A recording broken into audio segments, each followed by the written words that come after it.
had a general meeting with Shay, who was a huge fan of the Wick franchise, and he wrote Ballerina on spec, and it was a very different story than it is now. It was about still the core idea of a female assassin, and we bought the script, Lionsgate bought the script, and then we kind of worked backwards on how we were going to make it more Wick. Ballerina was always, you know, the big idea of this town of assassins. We loved that sort of world-building aspect of it, and what could that look like?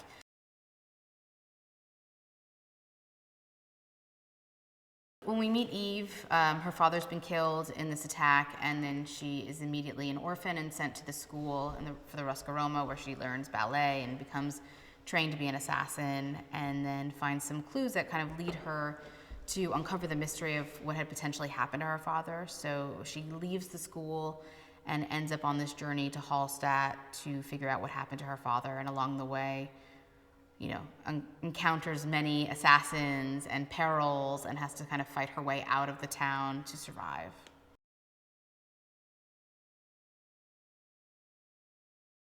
Eastern Europe was somewhere we hadn't really explored in the Wick franchise, so that was a really exciting setting for us. And then working backwards, snow, what kind of action could we do in the snow?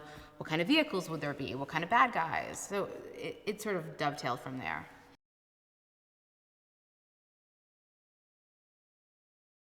We did meet with a lot of directors, and we did hear a lot of versions of the movie, and Len, who's not someone I had worked with before, came in and really blew us away with his take.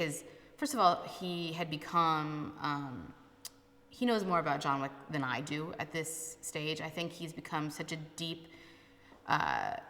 arbiter of the laws of John Wick. He's really immersed himself. So that was like first and foremost. He came in with the great balance of how we could push the action further and bring in interesting set pieces. And he also is, you know, he's really smart and really good with story. And so he had a lot of ideas on how we could build Ana's character, the ballerina character, and really give her her own journey.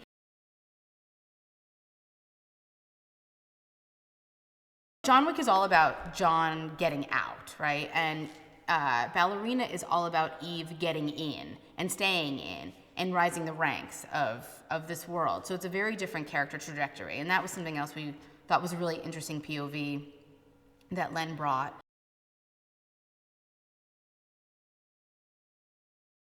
'8711 sets a tone for kind of the amount of training that an actor and the team undergoes. It's very specific, the way that they choreograph. The teams and who they train with are, you know, have gone through the ringer. A lot of them are, you know, stunt performers turned choreographers. So I think that the way that they train is just different. It just is a really high bar. Like, they don't take a lot of bullshit. So you have to show up, you have to bring your A game.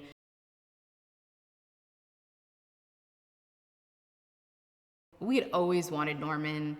We're huge Norman Reedus fans. He's friends with Keanu. Len's friends with him as well. Basil and I are just fans. And so he just felt like someone who was sort of, you know, orbits in the John Wick universe.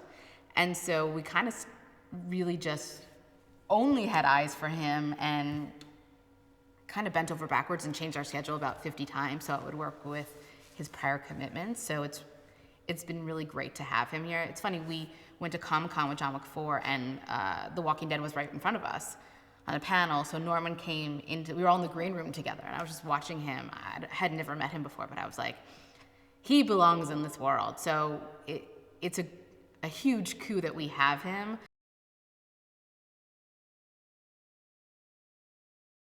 The Chancellor's an interesting role because he's created this sort of like mini society cult-like place in the middle of the mountains.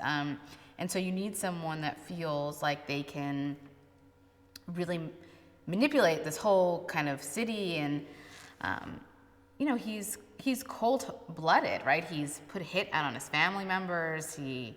He's out for it. Gabriel Byrne is also someone that we have been fans of before. I've gone after on other movies and haven't gotten him. And so it's a huge coup. We read it right away. I think it's great casting. I mean, we're really excited for him to come shoot.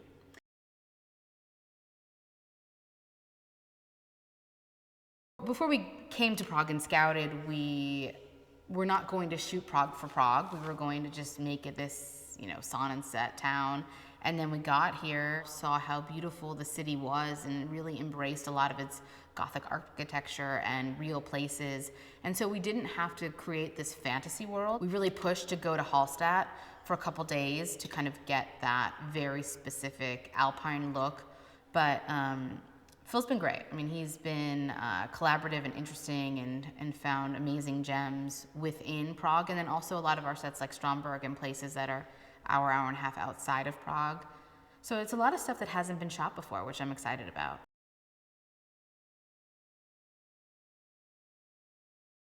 In doing Ballerina, there was no version of her not being a part of it. We had to figure out the timeline and how she would sort of, what their relationship would be, because it's like this, she's a mother figure to Ana, but also, they have their own intense relationship. So we always knew that Angelica would be in this movie, and we just had to figure out exactly how those scenes would exist and how they would play out.